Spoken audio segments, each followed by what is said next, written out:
اندر ہمارے بچوں کے درمیان جب ہم بیٹھیں تو ہمارا لب و لہجہ بتائے کہ ہم رسول اللہ کی اولاد کے غلام ہیں. ہمارا ایک خاص حسن ہو، ایک خاص پیار ہو. 10 محرم کو نیاز پکائیں نا، نیاز تو اس طرح کی نیاز نہ پکائیں جس طرح کی روٹین میں ہم نیاز پکاتے ہیں کہ میں نے دے دیا ہے 5000 روپیہ، مسجد میں چاول پک جائیں گے اور چاول پکا کے تو بانٹ دو. اپنی دوستوں کی جب دعوت کرتے ہو تو اس طرح کرتے ہو؟ آپ تو ڈھونڈ کے لاتے ہو کہ ہوٹل کون سا اچھا ہے. کبھی ایسا بھی ہوا ہے کہ ٹینٹ والے برتنوں میں آپ نے کھانا دے دیا ہو، دوست آئیں اور نیاز ہو امام حسین کے نام کی اور تیرے برتن بھی دھلے ہوئے نہ ہوں، تجھے پتہ ہی کوئی نہ ہو؟ میری والدہ صاحبہ کہا کرتی تھی کہ جس نے 10 محرم کو لنگر بانٹنا ہے نا، جس نے پکانا جس نے وہ تو الگ بات، جس نے بانٹنا ہے وہ بھی وضو کر کے آئے، وہ بھی وضو کرے. وہ سادے لوگ تھے لیکن عقیدتوں سے بھرپور تھے. یہ بحثوں میں نہ الجھیں کہ وہ فلانا کیا کہہ رہا ہے، فلانا کدھر جا رہا ہے، وہ فلانے چونکہ ادھر جا رہے ہیں. ہم کسی کی ضد میں کیا اہل بیت سے پیار کریں گے یا کسی کے کہنے پر پیار کریں گے؟ اہل بیت ہمارا ایمان ہے. ہماری اولادیں اور ہماری اولادوں پر جتنا کرم اللہ کرتا ہے، اور اللہ نے ہمیں جو کچھ دیا ہے کہ مصطفیٰ کی اولاد کا صدقہ ہی تو دیا ہے. آپ کدھر نکل گئے؟ سنو، میں فتاوی رضویہ پڑھ رہا ہوں، اہل سنت کے امام کی بات کر رہا ہوں. سنو، حدیث پاک لکھی ہے اعلیٰ حضرت، 2 حدیثیں لکھی ہیں، ذرا حسن دیکھنا. پہلی حدیث کے راوی خود مولا علی شیر خدا ہیں، اور اعلیٰ حضرت رحمۃ اللہ علیہ کنز المال اور ابن عساکر کے حوالے سے حدیث لائے ہیں. کیا خوبصورت انداز ہے. میرے رسول پاک صلی اللہ، یہ مسئلہ بیان کرتے ہوئے نا کہ سادات کو ہدیہ دو، زکوٰۃ نہ دو، ہدیہ دو، خدمت کرو، یہ مسئلہ بیان کرتے ہوئے اپنی بات کو مضبوط کرنے کے لیے 2 حدیثیں لائے اور فرمانے لگے کہ مولا علی شیر خدا رضی اللہ تعالیٰ عنہ فرماتے ہیں کہ میں نے خود اپنے پیارے حبیب سے سنا ہے، نبی پاک صلی اللہ تعالیٰ علیہ وسلم نے ارشاد فرمایا کہ جو میرے اہل بیت کے ساتھ اچھا سلوک کرے گا میں خود قیامت کے دن اسے صلہ عطا کروں گا.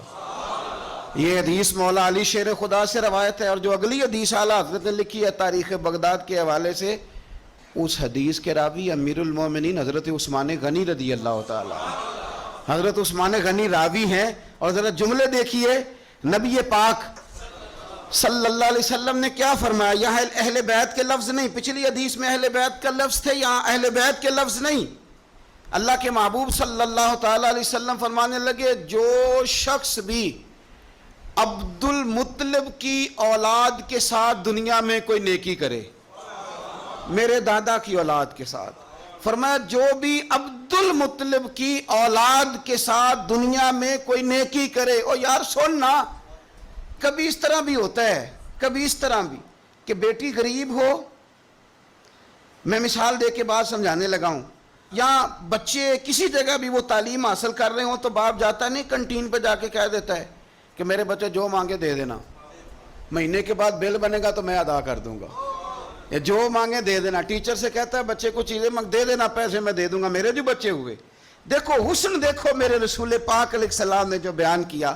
اللہ کے محبوب صلی اللہ علیہ وسلم فرمانے لگے جس نے عبد المطلب کی اولاد کے ساتھ دنیا میں کوئی نیکی کی، فرمایا اس کا صلہ مجھ پر لازم ہے، اور صلہ میں اسے تب دوں گا جب قیامت میں میری اور اس کی ملاقات ہوگی. جب قیامت میں میری اس سے ملاقات ہوگی تو میں خود اسے صلہ دوں گا، میں خود اسے صلہ دوں گا، میں صلہ دوں گا. قربان جائیں اعلیٰ حضرت بریلوی پر. اعلیٰ حضرت فرمانے لگے جو حضور نے دینا ہے وہ تو دینا ہی ہے، اور پتہ نہیں کیا کچھ دینا ہے.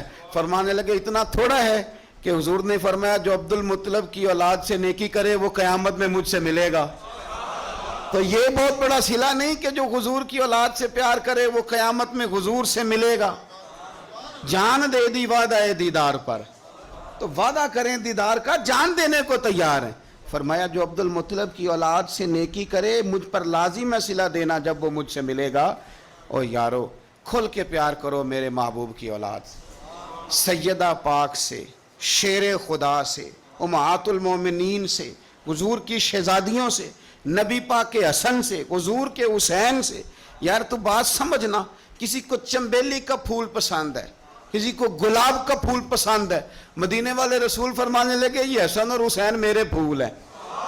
یہ میرے پھول ہیں، پھول حضور سونگا کرتے.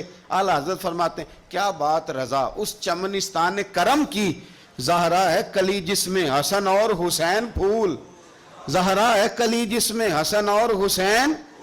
بس کسی نے سادی بات کہی، پریشاندار کہہ دی، اس نے کہا عظمت آل نبی بھول نہ جانا لوگو، اور دیکھنا غیر کی باتوں میں نہ آنا لوگو.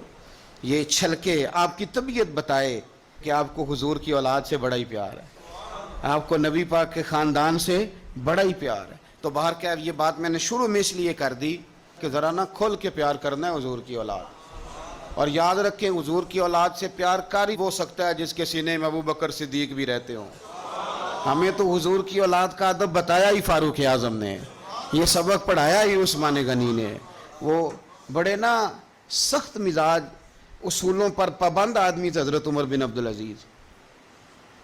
خاندان کے ایک دو لوگ ایک دو دفعہ سفارش کرانے آئے کسی بات کے لیے حضرت عمر بن عبدالعزیز سے، تو آپ نے نا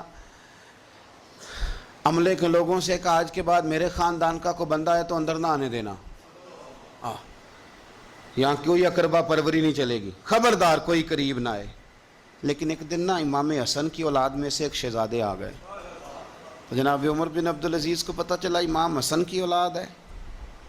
میں آپ کو قسم اٹھا کے کہتا ہوں، قسم میں نے کبھی نہیں اٹھائی، قسم اٹھا کے کہتا ہوں کہ میرے مرشد کا پوتا کبھی ملے تو میں پیر چومنے کو تیار ہوں، اور میری شرط بھی کوئی نہیں کہ وہ عالم فاضل ہو کیا ہو. اصلہ نال جو نیکی کریے وہ نسلاں تاک نہیں بھول دے. جن لوگوں نے کرم ہمارے اوپر کر دیا پھر ہم ان کی قرآن نے نہیں کہا وَكَانَ أَبُوهُمَا صَالِحًا. موسیٰ کہتے ہیں میں اس لیے دیوار سیدھی کر رہا ہوں، بچوں کا خزانہ ہے، اور ان کا باپ نیک آدمی تھا، وہ 7ویں پشت میں نیک تھا، تو اتنی قدر ہو رہی ہے. مجھے اپنے کسی استاد کا بچہ فون کر دے تو میں چپ کر جاتا ہوں، میں کہتا ہوں یار بات ٹھیک ہے، اصلہ نال جو نیکی کریے تو نسلاں تاک نہیں بھول دے. تو امام حسن رضی اللہ تعالیٰ عنہ کی اولاد میں سے ایک شہزادے آ گئے، حضرت عمر میرا خاندان کا بندہ کوئی نہ اندر آئے. کسی نے کہا یہ امام حسن کی اولاد ہے. تو جناب عمر بن عبدالعزیز نے ممبر چھوڑا، تخت چھوڑا، شہزادے کو تخت پہ بٹھایا، پھر دونوں آنکھوں میں آنسو اور دونوں ہاتھ باندھ دیے. کہنے لگے شہزادے آج کے بعد آپ نے آنا نہیں، کوئی حکم ہو تو رکھا لکھ دیں، اور اگر پھر بھی مجھ سے ملنا ہو تو مجھے حکم کر دے، عمر بن عبدالعزیز چل کے آپ کے پاس حاضر ہو جائے. تیری نسل پاک میں ہے بچہ بچہ نور، تو ہے عین نور تیرا سب گھر. تو ذرا ہوش سے ذرا تھوڑا سا نا ہماری کیفیت بتائے کہ ہمیں حضور کی اولاد سے بڑا ہی پیار ہے. اور ایک بات اور، سید کا بس صحیح العقیدہ ہونا شرط ہے، صحیح العقیدہ ہو، صاحب ایمان ہو. باقی آپ بحث نہ کریں کہ نمازیں کتنی پڑھتا ہے، عالم فاضل کتنا ہے. بزرگ فرماتے ہیں قرآن کا صفحہ اگر کبھی کیچڑ میں بھی گر جائے نا، اس پہ پیر نہیں رکھا جاتا، اسے پھر بھی دھو کے چوما ہی جاتا ہے، کیونکہ وہ صفحہ قرآن کا ہے. فرماتے ہیں تو سید پہ بحث نہ کر کے نیک کتنا ہے اور پرہیزگار کتنا ہے، کرتا کیا ہے، تو اپنے اعمال پہ غور کر اور یہ سمجھ یہ کوئی عام نہیں، یہ خون رسول ہے. اعلیٰ حضرت حضور کے بچوں کی شان بیان کرتے ہیں تو کہتے ہیں آب تطہیر سے جس میں پودے جمے، یعنی یہ جو سیدہ فاطمہ کے بچے پیدا ہوئے ہیں تو یہ آب تطہیر سے جس میں پودے جمے، اس ریاض نجابت پہ لاکھوں سلام. تو بڑی تسلی سے، بڑے ذوق سے، بڑے شوق سے منقبت سنیں پورا یہ محرم کے دار. بحث نہیں کریں، مہربانی کرنی ہے آپ نے، بحث شحث نہیں کرنی. میں نے آپ کو پہلے بھی بتایا تھا، پھر کہہ دیتا ہوں، میری اماں جی مینوں 10 محرم تو پہلے کہنا ٹوٹیاں لیا دے، کھیر ونڈنی ہے، مینوں لین جانیاں پیندیاں سن. میں کہنا اماں جی میں پوچھیا اپنے استاداں نوں، پرات وچ بھی ختم ہو جاندا ہے، پتیلے 'چ بھی ہو جاندا ہے، چلو ٹوٹیاں کو فرض نے. مینوں کہنا کہ میں تینوں ایڈا مولوی منندی نہیں تو مینوں مسئلے نہ سنا، کل دا بال ہے، جا ٹوٹیاں لیا. تو 2-3 درجن ٹوٹیاں میں لا کے دیتا. میں نے ایک دن پوچھ لیا، میں نے کہا اماں جی حکمت کیا ہے، میرے ساتھ بڑا پیار تھا اور چلیں بات درد کی طرف چلی جائے گی، رک جاتا ہوں نہیں کرتا بات. تو میں نے ایک دن پوچھ لیا، میں نے کہا اماں جی مطلب ٹوٹیوں کی حکمت کیا ہے. تو کہنے لگے پتر حضور کی اولاد کے نام پہ کسی کو کچھ شے دینی اور اسے کہنا برتن واپس کر کے جا، حسن حسین کے نام پہ جو دے دیا سو دے دیا، ختم ہو گئی بات. اب برتن واپس مانگنا بس حضور کی اولاد کا صدقہ ہے جو کچھ بھی ہے. تو یہ وہ سادے لوگ تھے پر ان کا نا مکان کچے عقیدے پکے.